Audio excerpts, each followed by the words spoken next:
Bismillahirrahmanirrahim. Assalamualaikum warahmatullahi wabarakatuh.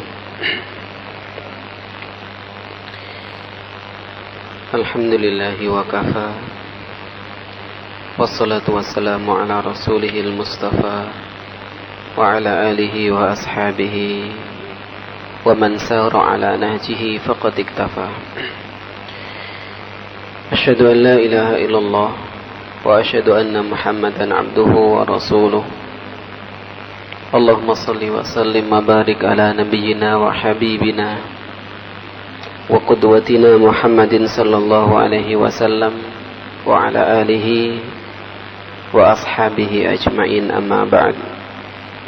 Allahumma aftah qulubana wa alhimna rushdana wahdina ila siratikal mustaqim.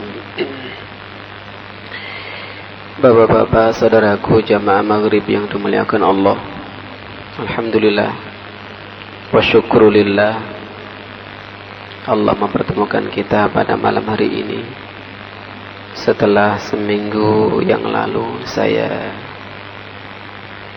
izin, ana a'tadzir karena ada pertemuan di Jakarta. Bapak dan hadirin sekalian, kita lanjutkan kajian kita pada malam hari ini masih berkaitan dengan khamr. Hal yang mirip dengan khamr itu adalah al-mukhaddirat. Al-mukhaddirat itu hal-hal lain yang memabukkan yang bukan khamr. Kalau bahasa kita sekarang mungkin narkoba atau ganja atau marijuana atau apapun namanya. Kalau hal itu membuat orang mabuk, maka hukumnya adalah hukum khamr. Al-mukhaddirat hadha huwa hukmullahi fil khamr. Amma ma yuzilul aqla min ghairil ushrubah mithlul banj wal hashish wa ghairihima min al-mukhaddirat fa innahu haramun li'annahu muskir. Jadi mukhaddirat itu adalah hal yang memabukkan yang tidak cair. Jadi khamr itu sesuatu yang memabukkan tapi bentuknya cair. Nah, mukhaddirat itu adalah yang tidak cair, yang banyak ditanam di mana? Negara Amerika Latin itu mana? Kolombia. Ya, ganja, atau di Aceh katanya ada tumbuhan juga. Nah, itu masuk dalam kata mukhaddarat. Jadi barang yang bisa memabukkan tapi tidak cair itu juga disebut atau dihukumi hukumnya khamr, yaitu haram. Kenapa? Li'annahu muskirun. Karena memabukkan, membuat orang tidak ingat. Fa fi hadits Muslim alladhi taqaddama dzikruhu anna Rasulullah sallallahu alaihi wasallam qala kullu muskirin khamrun wa kullu khamrin haram. Setiap yang memabukkan itu dihukumi khamr. Wa kullu khamrin haram, dan setiap khamr itu adalah haram. Ya, jadi Bapak dan hadirin sekalian, jangan terkecoh dengan penamaan. Ya. Umpamane ono arani gethuk nang memabukkan iku juga khamr. Iki gethuk iki. Namanya gethuk. Tapi setiap orang yang mengkonsumsi gethuk itu teler. Berarti itu juga masuk haram. Ya. Arane kopi, mbuh kopi apa? Tapi setiap yang minum kopi itu teler.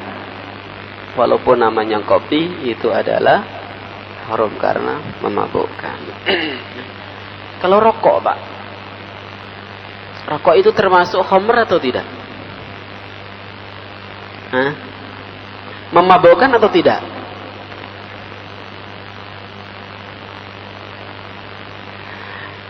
Rokok tidak ada penelitian yang mengungkapkan bahwa rokok itu memabukkan. Tapi rokok itu membuat ketagihan. Dan seluruh dokter, baik muslim atau tidak muslim, Yahudi atau Nasrani, mengatakan bahwasanya rokok itu efek negatifnya besar bagi kesehatan. Ya. Bagi kesehatan negatif, bagi ekonomi secara finansial juga negatif. Satu batang yang paling murah berapa, Pak? 500 kali 10 5.000. Kadang ada orang itu yang sehari itu 2 bungkus. Berarti kalau 2 bungkus 10.000 itu sedino. Nah ini seminggu. Loh kalau sebulan piro itu. Tapi bagi yang suka itu ngomong, walah, wong iku gak rokokan ae gak iso haji. Aku rokokan kaji bolak-balik. Itu loh gak rokokan gak kaji-kaji. Berarti kan duwe celengan nih. Aku iki rokokan kaji bolak-balik. Ah, itu gak bisa dibuat dalil, ya. Jadi memang ekonominya dia itu lebih. Tapi dari segi kesehatan, baik rokok yang aktif ataupun pasif itu loh madarat. Makanya anggota dewan kita itu merumuskan pelarangan rokok di tempat-tempat umum. Meskipun undang-undang itu, aturan itu dibuat tapi belum dijalankan. Ya. Ada aturannya, tapi belum dijalankan. Padahal yang pasif itu pun berbahaya. Jadi bapak-bapak yang suka rokok, nek rokokan aja nek nggone iringane anake. Ya. Intinya bahwasanya dukhon atau rokok itu, kalau ulama Indonesia kebanyakan mengatakan makruh. Kebanyakan, ya. Tapi kalau kita lacak secara dalil bahwa madharatnya itu besar. Dan ayat Al-Quran mengatakan wala tulqu bi aidikum ila tahlukah. Jangan kau lemparkan dirimu dalam kebinasaan. Ya. Nah, sekarang kalau seandainya ada orang yang minum khamr itu, kalau ada undang-undang yang pakai baku dan ada eksekutornya, apa sih hukumannya peminum khamr itu? Al-fuqaha'u muttafiquna ala wujubi haddi syaribil khamri wa ala anna haddahu al-jalb. Para fuqaha kita sepakat bahwasanya menghukum peminum khamr itu wajib. Ya. Jadi menghukum peminum khamr itu wajib. Wa ala anna haddahu al-jalad, dan hukumannya adalah cambuk. Peminum khamr itu fuqaha sepakat hukumannya itu cambuk. Berapa? Walakinnahum mukhtalifuna fi miqdarihi. Mereka sepakat bahwasanya peminum itu dicambuk, tapi mereka berselisih piro cambukane. Berapa kali? 10, 20, 30, 50. Ulama-ulama kita berbeda pendapat tentang bilangan berapanya. Tapi sepakat kalau orang yang minum khamr itu dihukum atau dicambuk. فذهب الأحناف ومالك إلى أنه 80 جلدة. Mazhab Hanafi dan Maliki berpendapat bahwasanya jumlah cambukan peminum khamr itu 80 kali. Sama dengan cambukan orang yang menuduh orang lain berbuat zina atau qadzaf. qadzaf itu adalah orang menuduh orang lain berbuat zina dan tidak mampu mendatangkan saksi 4 atas tuduhannya itu. Itu namanya qadzif, dan qadzif itu berhak mendapatkan cambukan sebanyak 80 kali. Wa dhahaba Syafi'i ila annahu arba'un. Kalau Imam Malik dan Imam Hanafi berpendapat 80 cambukan, mazhab Syafi'i berpendapat bahwasanya jumlahnya itu 40, arba'in. Wa 'anil Imam Ahmad riwayatan ihdahuma annahu thamanun. Imam Ahmad punya 2 riwayat. Salah satu riwayatnya annahu thamanuna. Salah satu riwayatnya Imam Ahmad bahwasanya jumlah cambukan itu 80. Kalau 80 berarti sama dengan Imam Malik, sama dengan Imam Hanafi. Wa bihadza qala Malik wa Thawri wa Abu Hanifah wa man tabi'ahum li ijma'is sahabah fa innahu ruya anna Umar istashara an-nasu fi haddil khamr faqala Abdurrahman ibn Auf ij'alhu 80 fadharaba Umar 80 wa kataba bihi ila Khalid wa Abi Ubaidah bisyam. Jadi pendapat 80 ini diikuti oleh Imam Ats-Tsauri selain Imam Malik dan Abu Hanifah, juga sejumlah sahabat Rasulullah SAW berdasarkan riwayat anna Umar istasyara an-nas fi haddil khamr. Umar itu pernah meminta, bermusyawarah, bertanya kepada sahabat-sahabat, wong sing minum khamr iku dihukum piro? Faqala Abdurrahman ibnu Auf, salah satu yang dimintai pendapat itu adalah Abdurrahman bin Auf.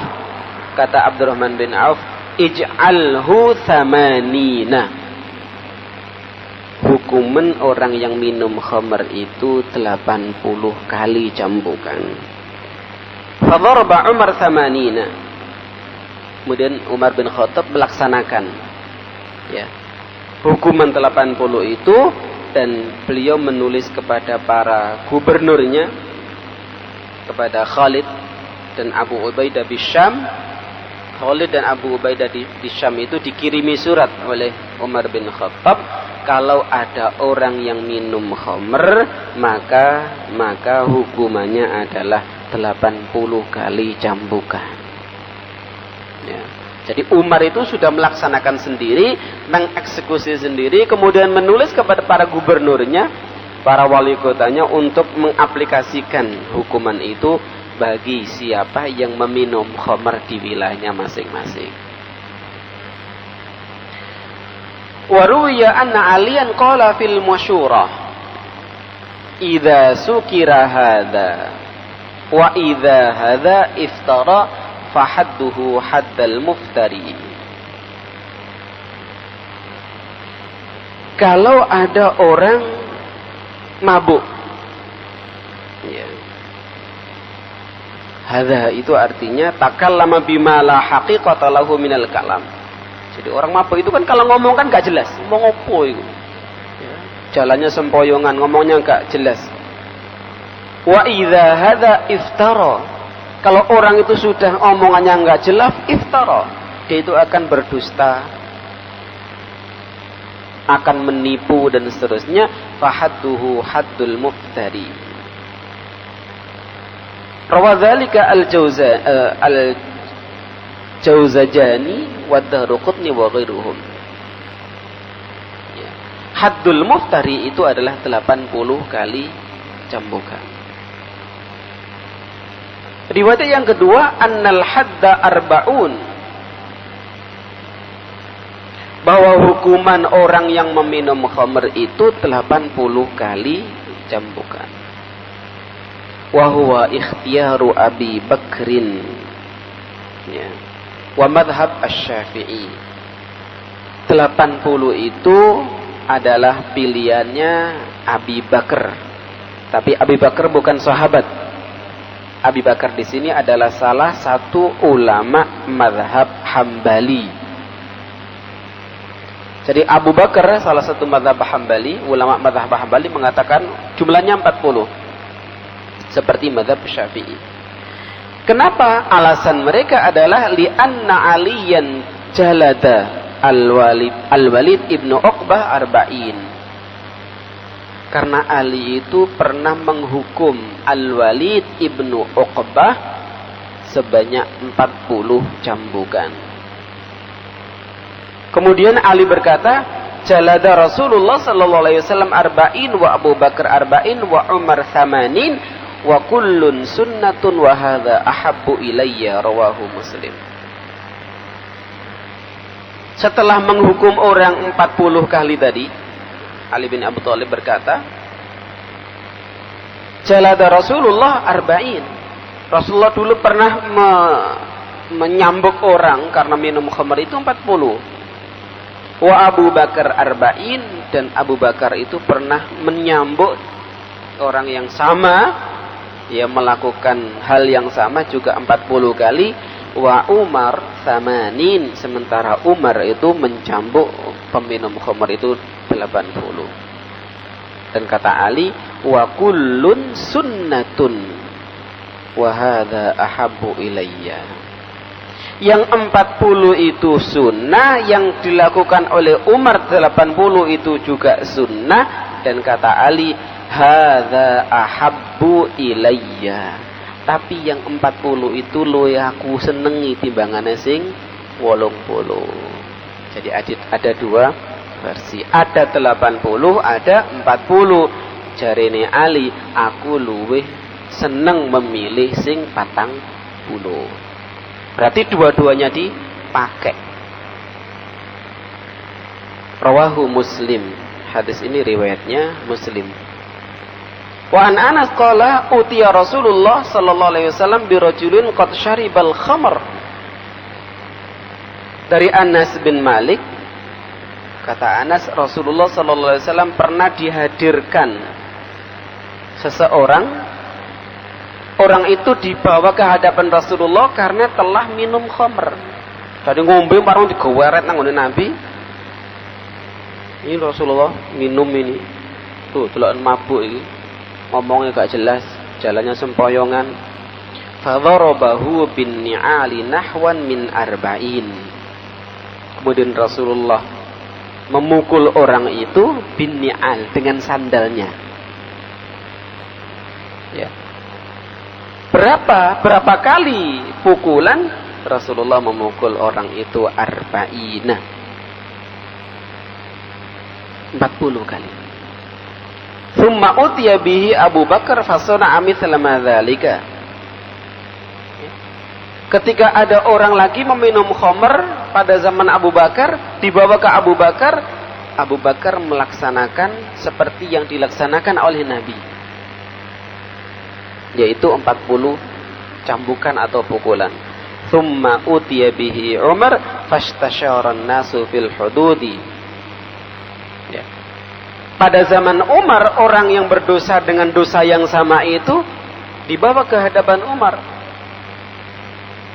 Ketika dia dibawa ke hadapan Umar, istasyaran nasu fil hudud.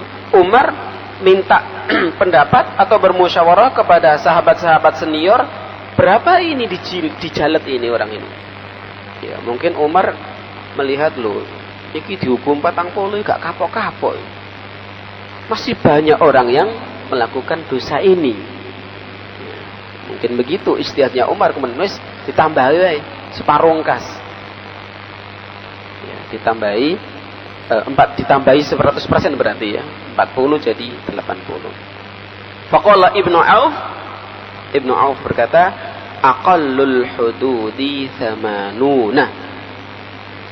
Pada saat Umar bin Khattab itu minta pendapat sahabat-sahabat senior, maka Ibnu Auf itu berkata kepada Umar, aqallul hududi thamanun.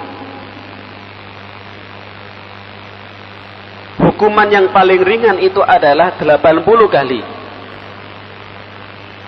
Fadharabahu Umar, kemudian Umar menghukum peminum khamr itu sebanyak 80 kali. Fa fi'lu Rasul sallallahu alaihi wasallam hujjatun la yajuzu tarkuhu bi fi'li ghairihi. Ya. Penulis buku ini mengatakan apa yang dilakukan Rasulullah itu hujjah. Dan tidak boleh apa yang dilakukan Nabi itu ditinggalkan. Wala yan'aqidu al-ijma'u ala ma khalafa fi'lun Nabi wa Abi Bakar wa Ali. Ya. Dan tidak mungkin ijma' itu tercapai dengan berselisih dari apa yang dilakukan oleh Rasulullah dan yang dilakukan oleh Abu Bakar. Fatahammala atau fatuhmalu ziyadatu min Umar ala annaha ta'zirun yajuzu fi'luhu idza ra'ahu al-imam. Nah, tadi yang saya sebutkan. Jadi kalau memang Nabi itu melakukan 40, Abu Bakar 40, tidak boleh kita tinggalkan 40 itu. Dan tidak boleh ada ijma' yang yukhalifu fi'lan Nabi. Kok oleh ada ijma' yang bermukhalafah, berbeda dengan Nabi itu. Maka penulis buku ini mengatakan fatuhmalu ziyadah min Umar ala annaha ta'zir. Umar nambahi 40 itu karena untuk takzir, untuk peringatan keras. Dan peringatan keras itu ya juzu fi'lihu idza ra'ahul imam. Peringatan yang keras itu boleh dilakukan ketika imam atau khalifah itu memandang perlu ada peringatan keras. Jadi ini hukuman 40 ketoke gak wedi blas wong. Ya. Malah diremehkan gitu lah 40 enteng. Ya. Akhirnya kemudian Umar ijtihad itu agar orang tidak meremehkan hukuman itu, maka ditambahi 40 lagi. Wa yurajjahu hadza anna Umar kana yujallidu rajul al-qawi al-muhammik fi syarabi 80. Ada tafsiran lagi kenapa kok Umar mengatakan bahwasanya orang ini perlu dicambuk 80 kali, karena ternyata orang yang peminum yang dibawa ke Umar itu badannya kuat. Nek dipukul 40 ngono menter. Ya. Lah kecil 40. Kemudian dia itu memang peminum kelas berat. Di samping badannya kekar, dia itu peminum kelas berat. Makanya kemudian Umar ijtihadnya orang ini dicambuk 80 kali. Wa yujallat ar-rajulu dha'ifu alladhi waqa'at minhu az-zallah 40. Dan Umar pun pernah menghukum orang yang minum khamr dan badannya itu lemah, dhaif, dijelat atau dicambuk cuman 40 kali. Berarti Umar itu ketika menghukum orang yang 80 itu, dia lihat orang ini memang perlu dihukum 80. Ketika ada orang yang minum, ya, yang mengkonsumsi sesuatu yang memabukkan itu dan dilihat kondisi badannya, fisiknya kok lemah, maka pada saat itu Umar melakukannya cuma 40. Wa ammal amru biqatli syarib idza takarra dzalika minhu fahuwa mansukhun. Adapun kalau ada pendapat bahwasanya peminum khamr itu perlu dibunuh, fahuwa mansukhun, pendapat seperti itu mansukh. Mansukh itu artinya dihapus. Berarti dulu ada. Ada pendapat bahwasanya orang itu kalau suka meminum itu hukumannya bukan cambuk lagi, tapi dibunuh. Tapi pendapat itu kemudian mansukh. Fa'an Qubais ibn Dhu'aib anna Nabiya sallallahu alaihi wasallam qala. Dari Qubais bin Dhu'aib bahwasanya Rasulullah sallallahu alaihi wasallam bersabda, "Man syaribal khamra fajlidu." Siapa yang minum khamr, cambuklah. Fa in ada fajlidu. Nek baleni maneh, wingi wis dicambuk, saiki kok ngombe maneh, cambuk lagi. Fa in ada fajlidu. Kalau kok mengulangi lagi, cambuk lagi. Fa in ada faqtuluhu. Nek baleni maneh, wis ping 3 dicambuk kok baleni maneh, faqtuluhu. Apa faqtuluhu itu, Pak? Suruh bunuh. Bunuh. Fa utiya bi rajulin qad syariba fajlidu thumma utiya bihi fajlidu thumma utiya bihi fajaladahu wa rafa'al qatl wa kanat ar-rukhsah. Tapi suatu saat Rasulullah sallallahu alaihi wasallam dihadirkan di hadapannya orang yang minum khamr dihukum. Minum khamr lagi dihukum lagi, minum khamr lagi dihukum lagi. Wa rafa'al qatlu, setelah minum lagi kok dibawa ke sana enggak dihukum, maksudnya enggak dibunuh. Wa kanat rukhsah. Ya. Nah, ini yang disebut dengan mansukh. Di Rasulullah sallallahu alaihi wasallam dalam hadisnya Qubais ibnu Dhu'aib mengatakan kalau sampai lebih dari 3 kali faktulu, bunuh. Dalam aplikasinya ternyata Rasulullah sallallahu alaihi wasallam ketika dibawakan orang yang minum pertama dihukum, kedua dihukum lagi, ketiga dihukum lagi, setelah ketiga dibawa lagi ke sana kok tidak dibunuh, berarti hukum membunuh orang yang minum khamr ya sudah lebih dari 3 kali itu mansukh. Ya. Sekarang bima yuthbitul haddu. Dengan apa kita menetapkan hukuman itu? Kalau seandainya sekarang ada eksekusi atau ada sarana dan piranti untuk menghukum, undang-undangnya ada, eksekutornya ada, mutus bahwa itu dieksekusi atau tidak itu ada misalnya. Kita sekarang lagi membayangkan seandainya itu ada. Dengan apa kita memutuskan bahwa orang ini layak untuk dicambuk atau tidak? Apa diceritani tanggane ngono ae langsung dicambuk? Nah, wa yuthbitul haddu bi ahadi amrayn. Orang itu patut dihukum cambuk bagi peminum itu paling tidak ada 2 hal. Yang pertama al-iqrar. Ada pengakuan dari yang bersangkutan. Jadi nek sing bersangkutan ngomong cerita, aku ingin ngombe tarong botol aku. Nah, itu ikrar.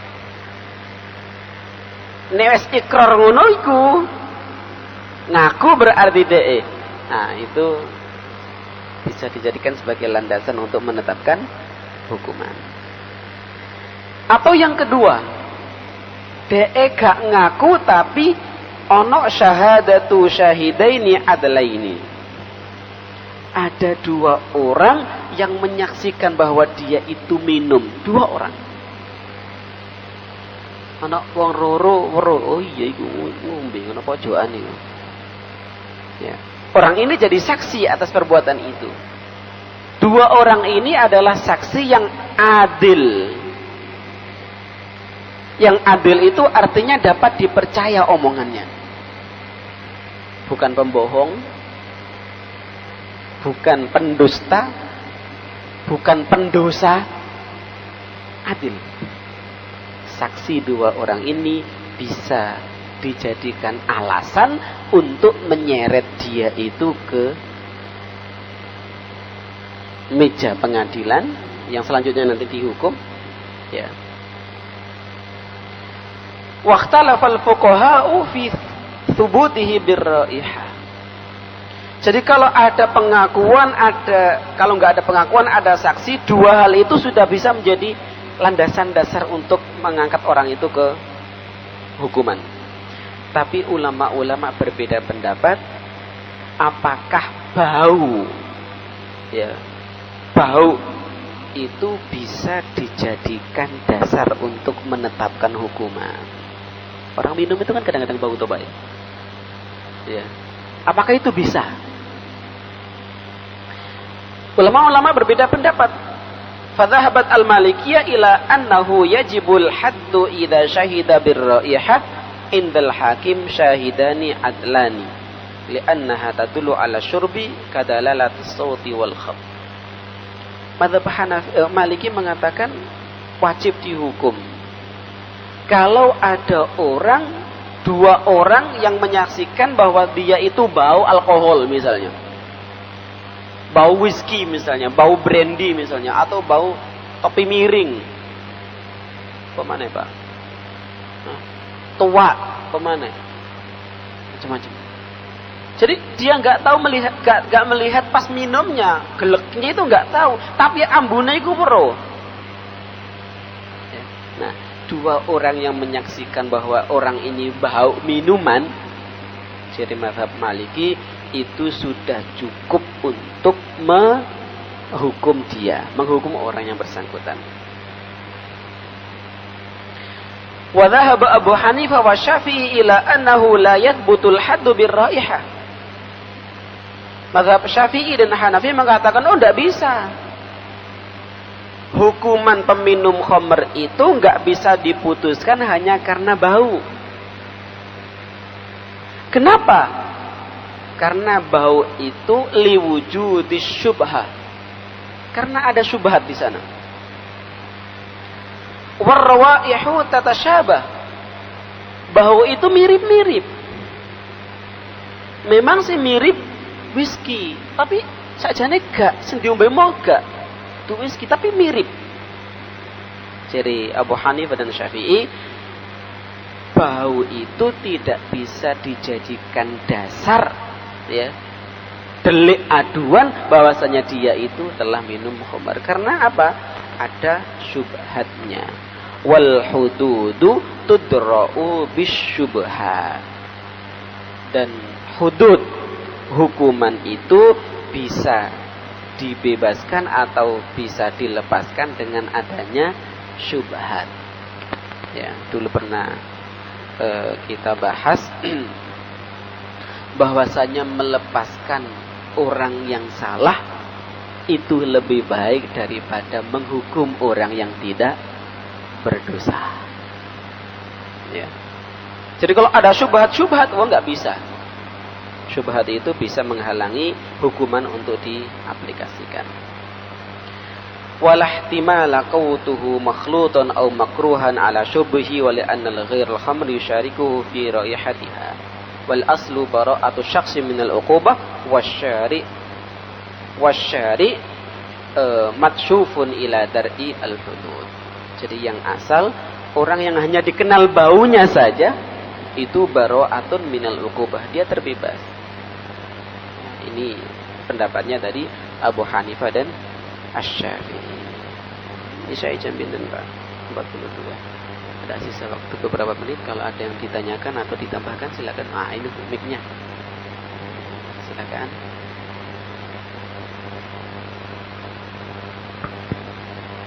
Assalamualaikum Ustaz. Waalaikumsalam warahmatullahi. Ini yang mau saya tanyakan ini bahwa kan kalau di Islam ada 10 orang yang menanggung dosa besar tentang masalah khamr. Terus yang saya tanyakan ini bagaimana hukumnya orang yang berangkat berperang untuk militer sekarang kan mereka juga tidak hanya membawa senjata, tapi juga membawa morfin. Membawa morfin. Morfin. Iya. Itu bagaimana hukumnya? Orang berperang ini orang kafir atau orang muslim? Ya dia dari segi Islamnya gitu kan. Kalau kita perang kan kita nggak tahu yang luka yang mana. Jadi untuk menahan rasa sakit itu tadi kita gunakan morfin itu tadi. Sedangkan morfin sendiri kan barang yang diharamkan. Itu bagaimana? Jadi intinya bagaimana menggunakan morfin itu untuk mengobati luka gitu. Ya. Diminum. Atau disuntikkan. Iya.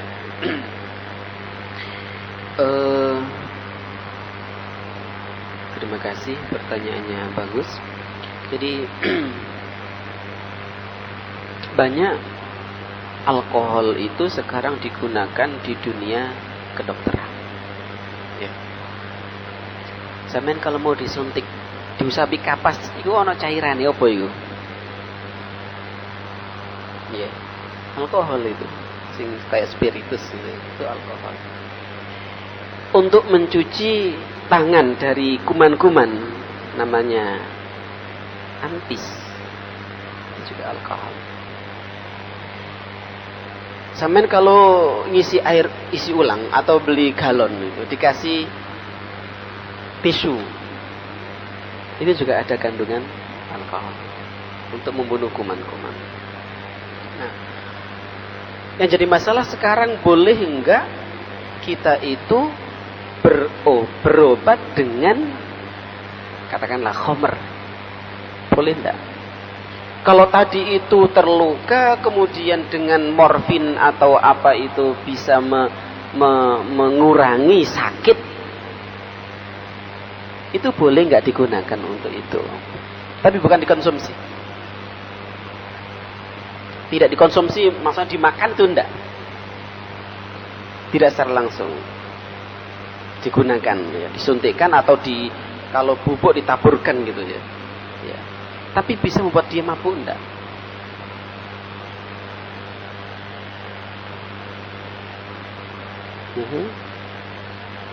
Ya, dia itu misalnya kalau menggunakan itu mabuk tidak? Kok mabuk? Berarti kalau dia ngomong itu ngomongnya gak jelas. Kemudian kalau dibedek itu ya gak ngerti gitu. Iya. Teler, gak sadar. Ini yang jadi masalah itu kan dia itu gak konsumsi. Dalam arti gak ditelan. Ya. Tapi disuntikkan atau ditaburkan gitu. Nah, ini yang perlu dilacak lagi itu. Kalau dia itu tidak mabuk, tidak teler dengan obat suntik itu, ya. Kalau ukurannya muskir, dia bukan sakron. Tapi yakin tak sampai nek disuntik terus kemudian dia itu teler. Atau kira-kira tok ae.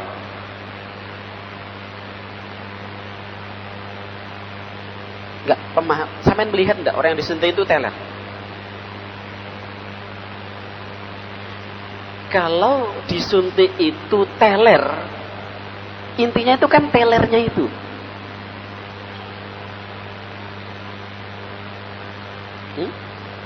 Kemana? Putong.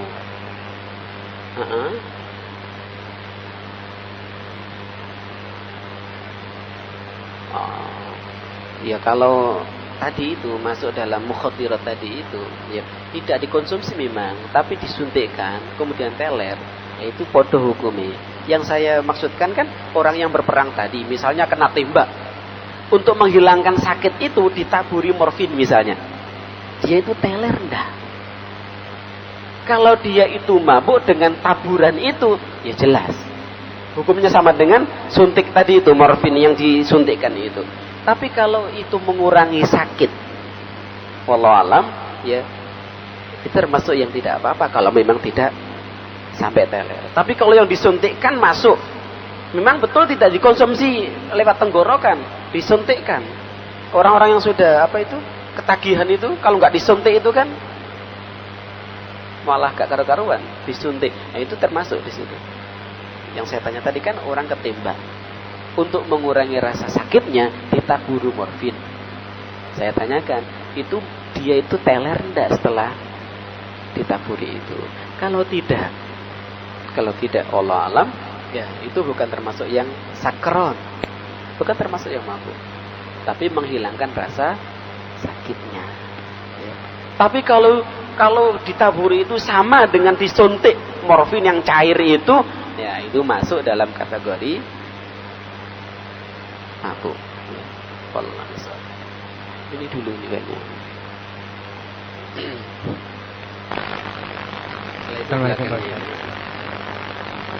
Saya boleh bertanya duluan. Oh iya, tema ini kan. Kalau bisa saya jawab, kalau nggak bisa utang Pak ya. Mohon maaf karena di luar tema ini. Mengenai perwalian sangat penting. Iya. Misalnya di orang tua yang akan menikahkan putrinya, putrinya itu dari hasil perkawinan pada saat dia waktu nikahnya itu sudah kondisi hamil. Nah, anaknya itu apakah boleh dinikahkan oleh orang tuanya? Berikutnya, misalnya punya anak lagi, jadi yang kedua juga begitu. Jadi bolehkah dia menikahkan putrinya yang lagi perkawinan yang pada saat perkawinan itu nggak ada hamil? Jadi misalnya ada seorang bapak mau menikahkan putrinya. Putri dia ini dulu itu bapaknya itu menikahi ibunya itu, ibunya dalam keadaan hamil. Ya. Jadi masalahnya ketika seorang wanita itu menikah dalam keadaan hamil, itu nikahnya sah atau tidak? Kan gitu. Nah, kemudian anak yang dilahirkan itu jadi anak bapaknya atau tidak? Kan gitu. Nah, itu dulu sudah saya terangkan bahwasanya yang membolehkan wanita menikah atau akad nikah dalam keadaan hamil itu hanya mazhab Syafi'i. Ya. Alasannya waktu itu adalah karena untuk menutupi aib keluarga. Dan itu yang dianut oleh undang-undang kompilasi hukum Islam Indonesia. 3 mazhab yang lain mengatakan tidak boleh ada pernikahan pada saat seorang wanita itu ada janinnya. Baik yang titip janin itu calon pengantin putra atau orang lain. Tidak boleh. Berdasarkan ayat di dalam juz yang ke-28 itu, ya, hatta yadhna hamlahun wa ulatul ahmali ajaluhunna hatta yadhna hamlahun. Seorang wanita yang sedang hamil itu ajalnya, iddahnya itu sampai lahir. Kalau dia itu menikah pada saat hamil berarti itu masa iddah. Dan pernikahan pada saat iddah itu tidak sah. Kan gitu. Ya. Nah, berarti anak yang dilahirkan itu kalau dalam ikut mazhab jumhur ini itu bukan anak bapaknya ini. Kalau bukan anak bapaknya ini berarti bapak ini tidak berhak menjadi wali. Terus walinya siapa? Saudara laki-lakinya. Saudara laki dari mana? Bapaknya gak jelas loh. Jadi seandainya tadi sudah hamil, nikah, kemudian punya anak putri tadi, kemudian dianggap itu sah nikahnya, hamil lagi putra, itu kan saudara. Saudara dari mana? Oh, yang anak pertama tadi itu gak, secara hukum tidak dianggap saudara. Ya, berarti walinya siapa? Walinya wali hakim. Tidak ada jalur. Ya, tidak ada jalur perwalian dari pihak ayah. Jadi mau tidak mau orang ini adalah wali, kecuali kalau mazhab Syafi'i itu ya mengatakan boleh karena untuk menutupi aib. Yang kedua, dulu saya pernah sampaikan, saya setuju dengan pendapat Syafi'i diterapkan pada saat zamannya. Artinya zaman Imam Syafi'i di mana pergaulan muda-mudi itu relatif tidak seperti sekarang. Kalau pendapat Syafi'i ini kemudian diflorkan, diundangkan dan menjadi peraturan negara secara legal, dibuka di mana-mana, akhirnya muda-mudi banyak yang nyoba. Gak apa-apa. Oleh. Yang ku nek ngene piye? Gak apa-apa kan lu tak gawe. Oleh tau oleh. Ana jere si lanang ngeyel. Delon mazhab Syafi'i lah oleh. Akhirnya metu dalile mazhab Syafi'i. Ya. Padahal kalau saya pribadi ditanya seperti itu, tidak ada pernikahan pada saat wanita itu sedang hamil. Baik bibitnya itu dari calon pengantin putra itu sendiri atau bibitnya titipan orang. Ya. Misalnya, yang pertama kan sudah bisa. Kemudian dia punya adik lagi. Adiknya juga sama berarti. Ya. Kalau kita mengikuti mazhab jumhur, mestinya pernikahan tadi itu kan tidak sah. Berarti harus ada pernikahan berikutnya. Pernikahan berikutnya itu harus ada akad baru, ada saksi baru, meskipun tidak undangan, ya, tidak walimahan, yang penting harus ada akad baru. Setelah akad baru, terus setelah itu punya adik, ya tidak apa-apa, ya, adiknya itu adalah yang sah, gitu loh. Nah, yang kakaknya tadi yang kasihan, ya, Allah alam. Aku sih ngacung tapi waktu ini habis nih, ya. Pak dicatat no ati ya. Ya insyaallah pada pertemuan yang akan datang kita kurang lebihnya mohon maaf. Wabillahi taufik wal hidayah. Wassalamualaikum warahmatullahi wabarakatuh.